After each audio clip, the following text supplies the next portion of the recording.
My name is Kennelly, Frank Kennelly. I'm captain in command of the 21st. I was working my day tour, 8 a.m. to 6 p.m. It was a clear, sunny day and pleasantly cool for the time of the year. When I came into the station house at 7:35, I went directly into my office and changed to uniform.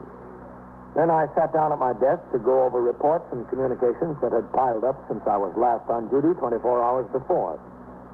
Sharply at 8, I got up and walked out into the muster room where I turned out the platoon for the day tour. After the men who would patrol the precinct for the next 8 hours marched out the front door to take over their posts, I remained behind the desk for a few minutes talking to Lieutenant Gorman, who would be desk officer during the tour. The sergeant on PS duty sat at the switchboard several feet away.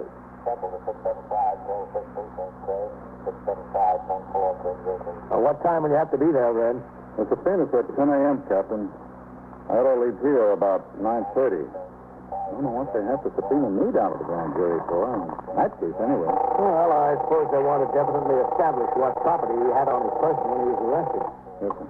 21st Precinct. Who's taking the desk when you leave? Okay. Well, Captain Sergeant Collins is taking the desk. Sergeant Waters will supervise patrol, and we're bringing in Underwood for PS duty. Okay. I should be back before noon. Excuse me, how am I supposed to see? What's the trouble, ma'am? Well, I found this tag on the steering wheel of my car. I want to thank you very much. See, I parked my car last night, and I forgot to take the keys out. I really appreciate the police doing something about it. Leaving a tag like this is a very good idea. See the tag, please? Yeah, sure. Glad it says on there where to come. Yeah, I lived in the neighborhood for 4 years, and I always thought the police station on 51st Street was the one for my house.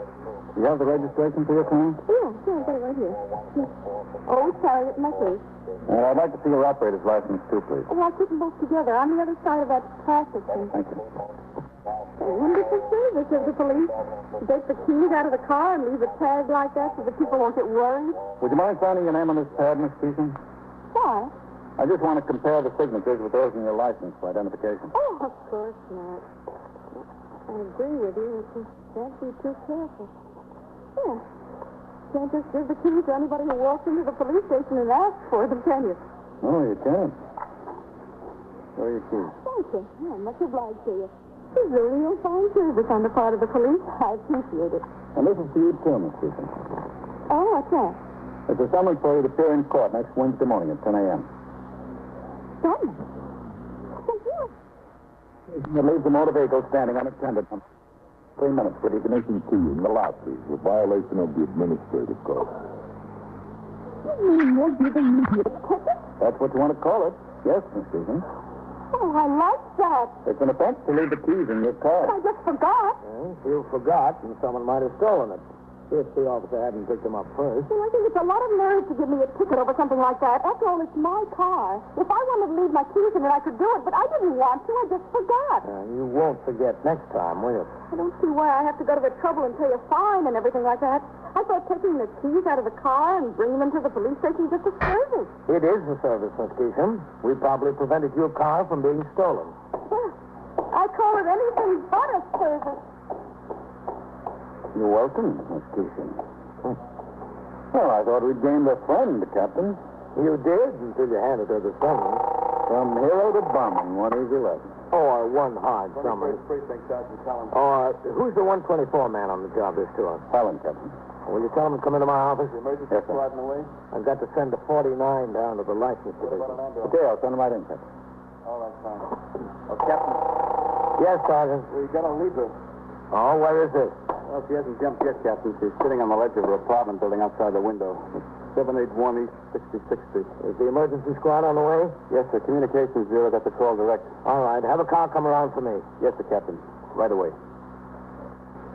Suicide or attempted suicide is a serious problem. But its seriousness is multiplied several times because an individual in that frame of mind generally has no regard for other lives. In the city of New York, it is not unusual for an innocent pedestrian to be killed or injured when a suicide leaps from a high building. Still more common are explosions resulting from gas suicides. To the police, the problem is as much protection of the general public as rescue of the person intent upon destroying himself. For this end and other rescue work, the police department maintains 13 emergency service squads.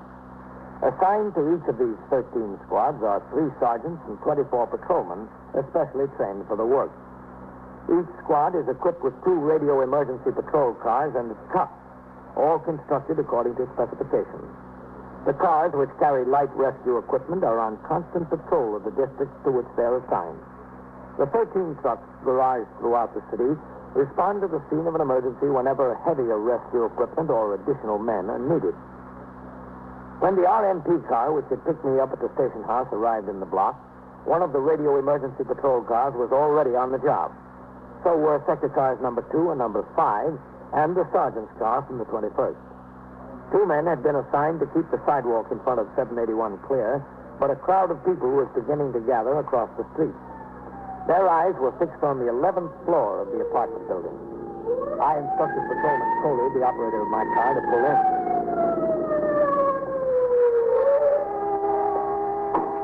All right. Get busy over there, Coley. Help keep those people back. Go on, get across the street.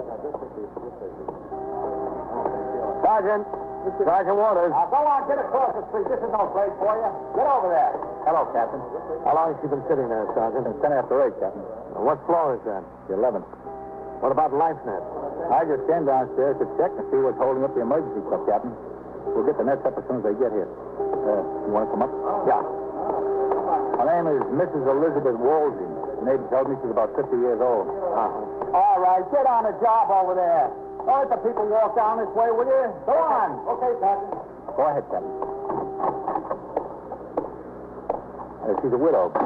Lives here alone. The elevator's back there, Captain. How close can you get to her? We're in the next apartment, Captain. We can get close enough to talk to her. That's about all. Looking out the window, that is. What about her front door? It's locked from the inside. I see. Going up, gentlemen? Yeah, we're going up. Some excitement around here this morning, huh? I'm glad every day isn't like this. 11.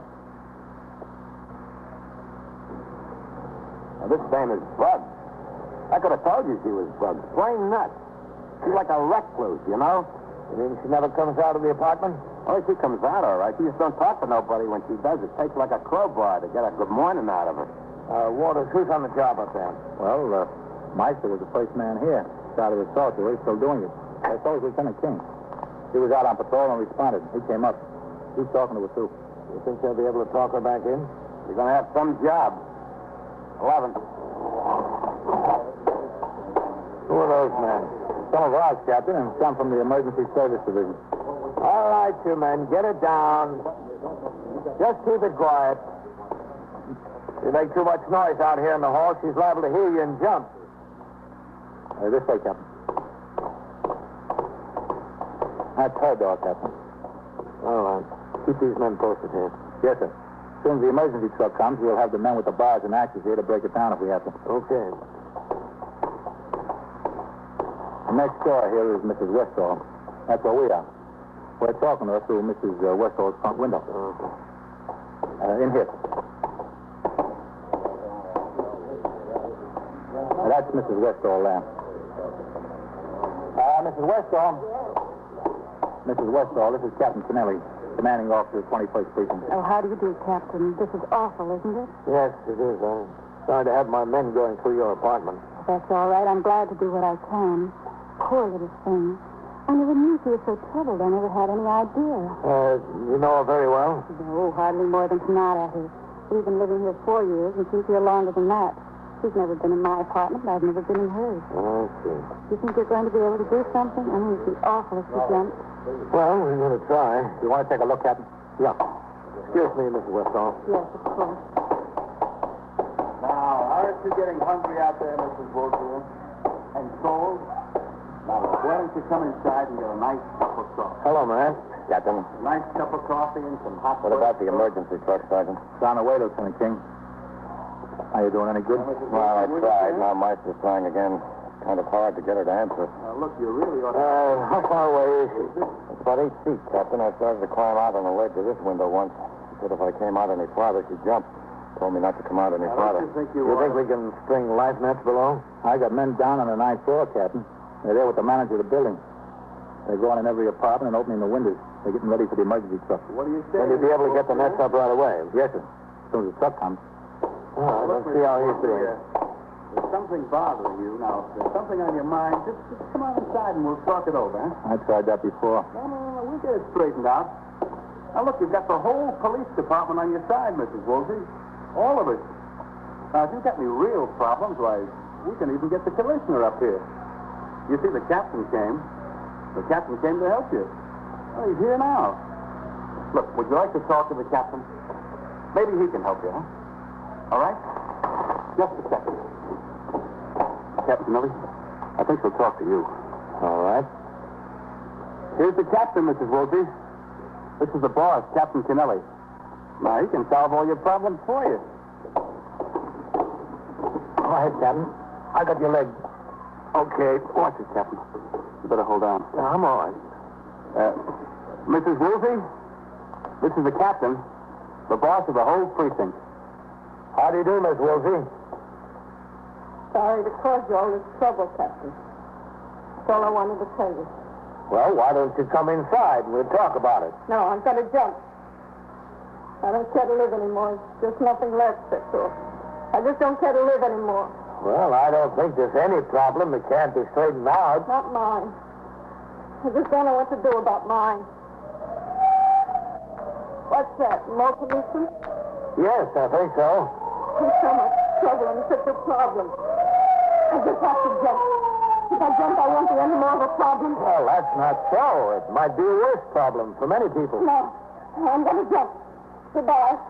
Goodbye, Captain. Miss Woolsey, Yes. it'd be a great favor to me if you didn't. But I should. Well, it would be a great favor. I have to think about it. But I can't promise you anything. All right, Miss Woolsey. You go ahead and think about it. You are listening to 21st Precinct, a factual account of the way police work in the world's largest city. Mrs. Woolsey, apparently demented, remained on the ledge outside her apartment on the 11th floor of the East 66th Street building. Her door was locked from the inside, and we feared an attempt to break it down would cause her to jump. Officers could get only within about 8 feet of her by leaning out the window of the apartment next door. For nearly an hour, Lieutenant King, commander of the 21st Detective Squad, Patrolman Meister, and I talked to her in shifts, attempting to coax her back into her apartment. All of our pleas were fruitless. In the meantime, specially constructed rope life nets, 20 by 25 feet, were strung from windows on the 9th floor of the building, directly below the point where Mrs. Woolsey was perched. If she jumped, she would hit the net. But the sergeant in charge of the emergency service squad on the job informed me there was considerable chance that the nets would not hold because of lack of adequate support from above. 38 police officers from the 21st Detective Squad, the 21st Precinct, the 19th Precinct, Traffic Precinct F, and the Emergency Service Division were assigned to various tasks, both on the streets and in the building. For instance, 4 ESD patrolmen stood at the door to Mrs. Woolsey's apartment with axes and crowbars ready to break the door down. An ambulance from Metropolitan Hospital was standing by. In the apartment next door, Lieutenant King and I were close to the window while Patrolman Meister leaned way out to talk to the woman. You might sit there all day, Captain. Well, that'd be better than jumping, man. Mrs. Woolsey? The last lead city we had, we lost, didn't we? Yeah. Where was that? One on Fifth Avenue, isn't it? Yeah, I think so, What man. kind do you have? No heli, Woolsey. Yes, Sergeant. Come on over here, Harry. All right. The elevator man, Captain. Oh, what is it? We got a telegram this morning, Mr. Would Woolsey. you like to go back inside? Well, why didn't you tell us this before? I just remembered. How'd you know it was for her? Look, if you go The Western Union boy asked me where she was. Mr. Elizabeth Woolsey. You took him up there?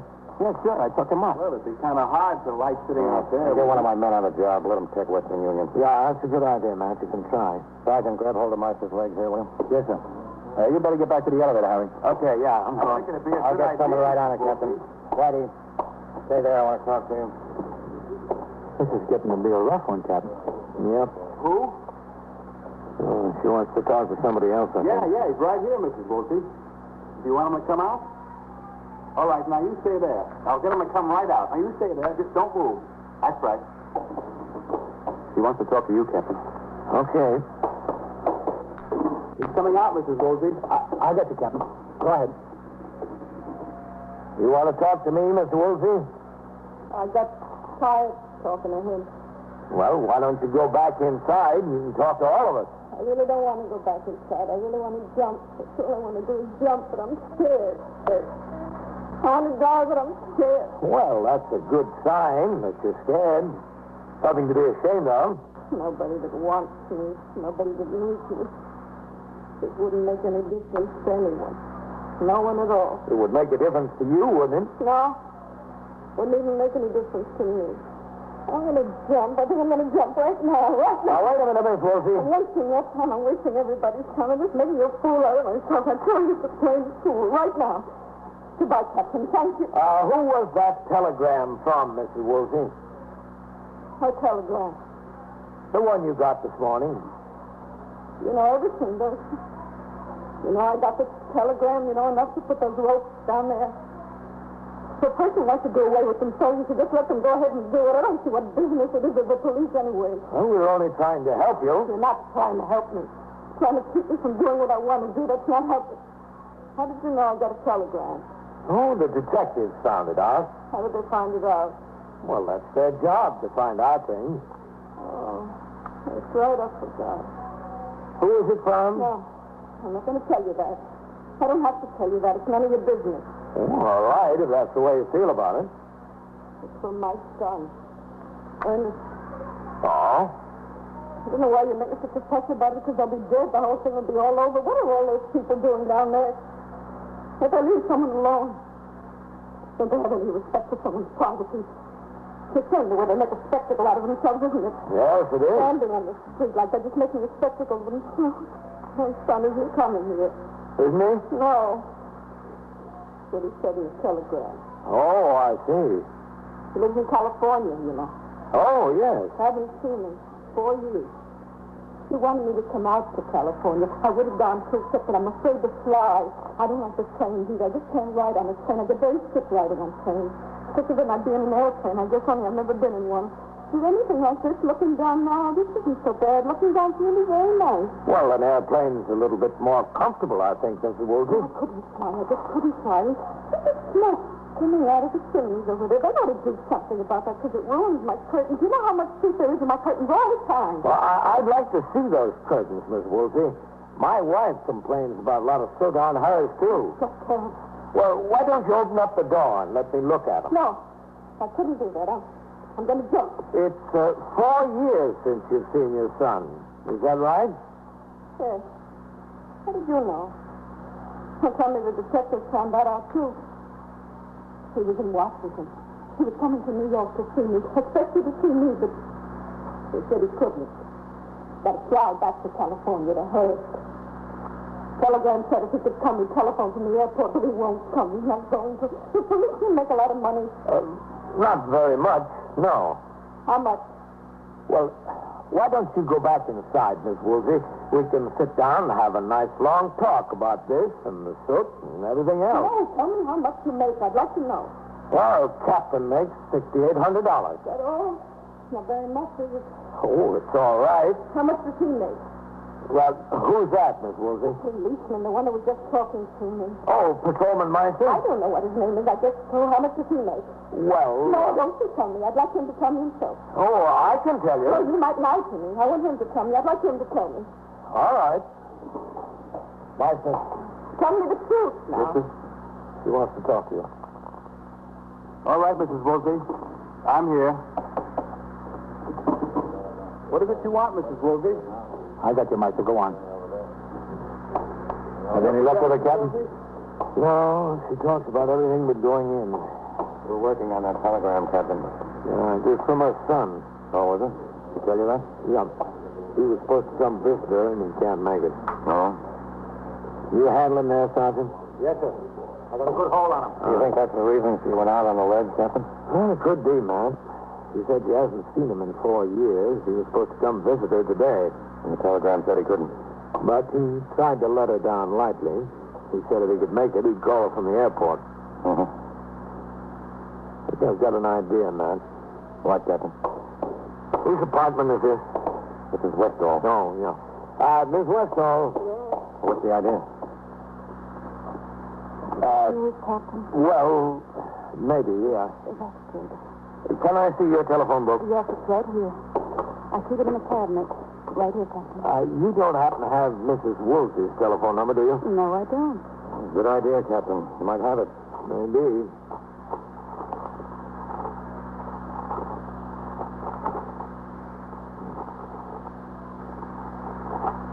Next page.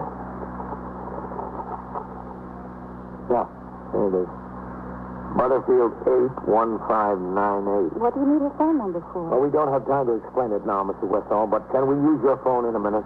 Yes, sure, if you want to. Okay, Matt, come on. Let's go talk to those emergency servicemen in the hall. All right. Might work.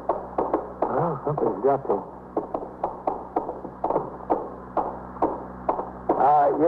You man. Yes, Captain. Now, look, we're going to try something. We think the reason she's doing this is connected with a telegram that was delivered this morning. It was from her son, who was supposed to visit her in New York. He said he wasn't going to, but if his plans were changed, he'd call her from the airport. Do you think it would take more than 10 seconds to get that door open after you hit it? Oh, no, not that long. All right. I'm going back into Mrs. Westall's apartment. I'm going to ring the phone in Mrs. Woolsey's. If she goes back into her apartment to answer it, you'll get a signal from Lieutenant King, who will be standing there in the door. As soon as you get that signal, you hit Mrs. Woolsey's door and get inside fast. Right, Get in there fast and grab her. Okay, Matt. Might work, Captain. Well, I don't know of anything else that will. All right. You stand right here, Matt, okay? Yes, Lieutenant. Meister will pass the word to Sergeant Waters. He'll pass it to me, and I'll give it to you, okay? Yes, sir. Okay. All right. Get set for those bars down there. Something going to happen? Well, I just want to use your phone, Miss Westall. Now, you better stand over there, get out of the way, and keep quiet. All right? I'd appreciate it. Yes, anything you say. Good. Sergeant Waters, Yes, sir, Captain. I know it's not much, Mrs. you tell Meister we're going to try Trying to get an something. increase. It might bring her back into the room. When she's completely inside, you tell Meister to give you a signal. All right? You going in? I hope so. Tell Meister. Yes, sir. I'll tell him. Meister, listen to me. The captain's going to try something. All right. Now, everybody quiet. Keep quiet in the room. Not a sound, please. Set out in the hall, man? Yes, sir. Everybody's set. All right. Wait until you get the signal from me, Matt. From me, not from Sergeant Waters, okay? Okay, Captain. Sergeant Waters? Yes, sir. You tell Meister? Yes, sir, I told him. All right. Now, everyone quiet. Just stay quiet.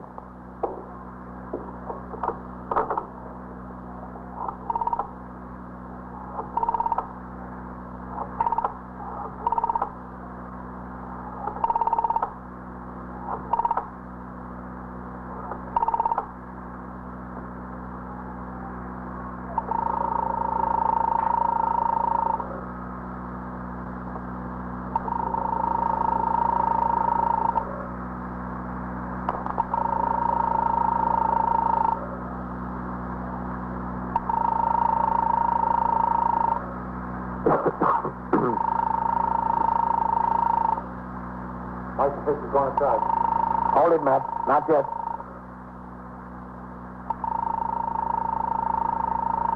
He's in, Captain.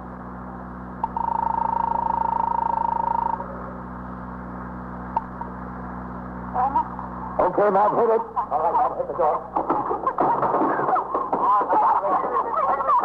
All right. Come on, Sergeant. Let's go. Okay, let's go. All right, now. Sit down there, Mrs. Woolsey. Please sit down. I didn't want to come in. I wanted to jump. I still want to jump. Please let me go. Sergeant. Yes, sir. Please Get let that me go, ambulance please. attendant I up thought it here. was Ernest. I thought it was my boy. He said he was cold. I could have said in the telegram. So I asked him in to answer the phone. I thought it was him. I really did. All right, Mrs. Woolsey. You'll be all right. I haven't seen him in 4 years. Not in 4 years. Now, I came to Washington. He didn't even come to New York to see him. Not very far from Washington to New York. He could have come to see me. Don't worry about it, Miss Woolsey. I'm sure he'll come to see you now.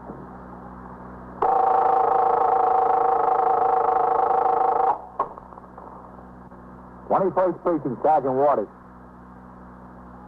Yeah? Well, where is it? What was he shot? Yeah? Yeah? He's dead, huh? Well, I gotta send the ambulance anyway to pronounce him DOA. Was there a weapon around there? Did you look? And so it goes. Around the clock, through the week, every day, every year. The police precinct in the city of New York is a flesh and blood merry-go-round. Anyone can catch the brass ring. Or the brass ring can catch anyone. 21st Precinct, a factual account of the way the police work in the world's largest city, is presented with the official cooperation of the Patrolmen's Benevolent Association, an organization of more than 20,000 members of the Police Department, City of New York. Everett Sloan in the role of Captain Kennelly, Ken Lynch as Lieutenant King. Featured in tonight's cast were Bryna Rayburn, Doris Fazette, Harold Stone, Santos Ortega, and Frank Moss. Written and directed by Stanley Niss. Produced for CBS Radio by John Ives. Art Hannah speaking.